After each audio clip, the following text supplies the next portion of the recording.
Gua saya di penjara juga. Yang masuk saya jamin kehidupannya, mereka pun saya kasih barang untuk ngedarin di dalam. Sampai saat ini masih. Jadi memang sengaja dimasukkan memang Dimasukkan untuk mengedarkan di dalam sel. Karena kebutuhan sel tuh banyak juga sama seperti kebutuhan di luar. Berapa persen dari 100% penghuni lapas itu pakai narkoba? Hampir semua ya. Hampir 75%, 80% itu pemakai. Berarti sipir tahu dan kalapas tahu dong? Tahu. Itu hal umum. Karena kan kita juga masuk barang itu nggak mudah. Biasanya itu uang tip atau apa segala macam selalu diminta. Berapa biasa minta? Sipir berapa, kalapas berapa?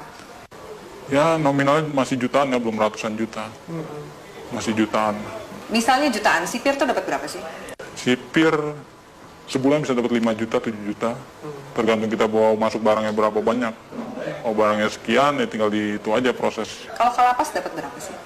Kalapas dia puluhan juta. Yang paling banyak demand-nya itu di penjara mana? Cipinang. Lebih banyak dia bandarnya. Salah satunya banyak kan anak buah saya selama ini yang ketangkep di mana, mereka di dalam ya saya tanggung semuanya. Dia di dalam, hidup keluarganya di luar, saya tanggung semua. Oke. Sampai dia keluar. Sampai dia keluar. Secanggih apa sih bisa ngatur peredaran narkoba Iya. dalam penjara? Alat-alat mereka canggih dong? Canggih. Mereka alat-alatnya lebih canggih dari pemerintah Indonesia sendiri ya. Masa? Iya. Secanggih apa? Dari mulai telepon, mereka pakai satelit, langsung tembus satelit. Tidak ada lagi lewat operator-operator Indonesia. Mereka semua pakai satelit. Jadi nggak bisa disadap? Nggak bisa disadap. Sangat sulit untuk disadap. Tidak akan ada habisnya Indonesia. Karena Indonesia target terbesar di Asia untuk peredaran. Untuk peredaran. Kenapa Indonesia jadi target? Karena demand yang begitu besar? Demand-nya begitu besar. Keuntungannya juga besar. Hukumannya juga ringan. Soal hukuman, Iya.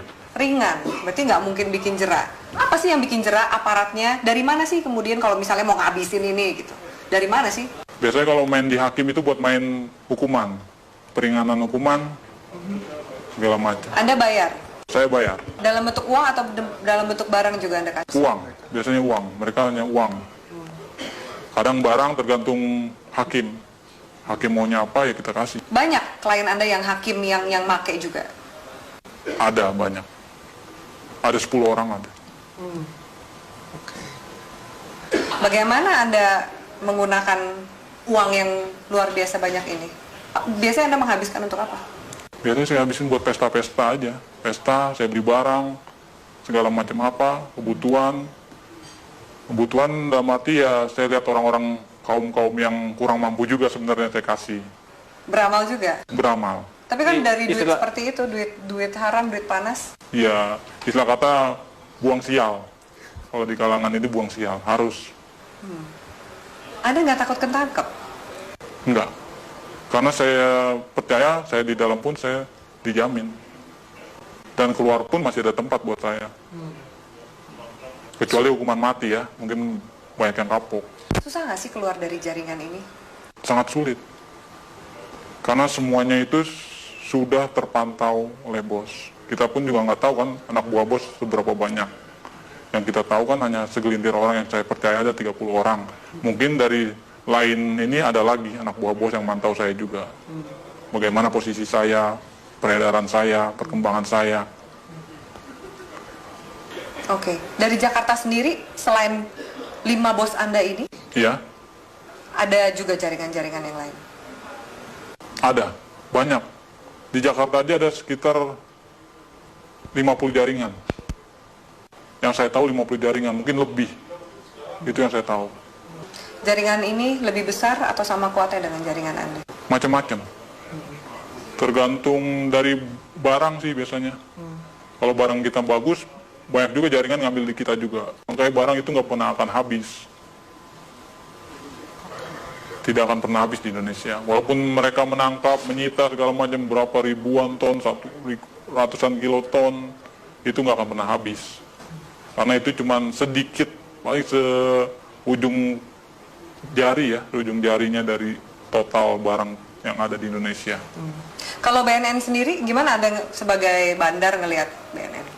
BNN saya lihat sih Untuk saat ini tergantung orang-orangnya sih, BNN juga. Sama lah sama yang di Polres, Polda, segala macam. Istilah katanya kan orang Indonesia itu hanya butuh duit.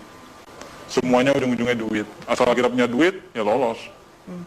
Sampai ke jaringan, kalau kepolisian juga Kepolisian udah hal umum. Udah nggak bisa di ini lagi. nggak mungkin dibersihin. Nggak mungkin dibersihkan. Karena memang aparatnya pun pemakai. Kenal sama bandar, kenal barang, nyuplai barang juga, begitu. Seterusnya. Bea Cukai gimana? Bea Cukai juga mengawasi kan Iya. seperti ini. Bea Cukai ada permainan juga. Makanya kita di Bea Cukai itu ada sekitar 5 orang kita pegang di sana. Untuk tiap ininya. Apa peran 5 orang di Bea Cukai ini? Meloloskan barang. Meloloskan barang. Jadi ada pengiriman juga. Pengiriman barang, pengeluaran keluar barang, itu semua lewat dari mereka ini, 5 orang ini. Oke. Anda punya berapa rekening? Ada 10 lebih. 10 lebih. Kurang lebih satu rekening isinya berapa sih? Tergantung ya, ada yang 1 miliar, ada yang 800, ada yang 750. Paling kecil ya sekitar 250 juta. Anda nggak takut kelacak oleh PPATK nih? Wah, enggak ya, itu nama rekeningnya udah beda-beda. Ada panggilan untuk berhenti dari dunia hitam ini? Belum ada. Saya masih menikmati sampai sekarang karena keuntungannya lumayan. Bukan lumayan lagi ya, mungkin kalau Mbak sendiri mungkin akan tergiur dengan hasilnya. Yakin kamu? Yakin sekali. Masa? Iya, benar. Belum ada panggilan untuk tobat berarti? Belum. Masih menikmati. Mau sampai kapan? Sampai seterusnya mungkin ya. Sampai tunggu panggilan. Orang tua Anda nggak curiga? Tidak ada yang tahu. Teman-teman kecil pun nggak ada yang tahu. Semuanya saya dan kawan saya yang baik saya kenal saja tahu. Apa enaknya punya uang banyak tapi harus bersikap seperti biasa-biasa dan sembunyi dari semua orang? Itu ya konsekuensi.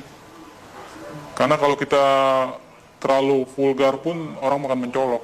Ini anak kerjanya apa tapi menghasilkan segala macam, itu malah bakal menimbulkan kecurigaan.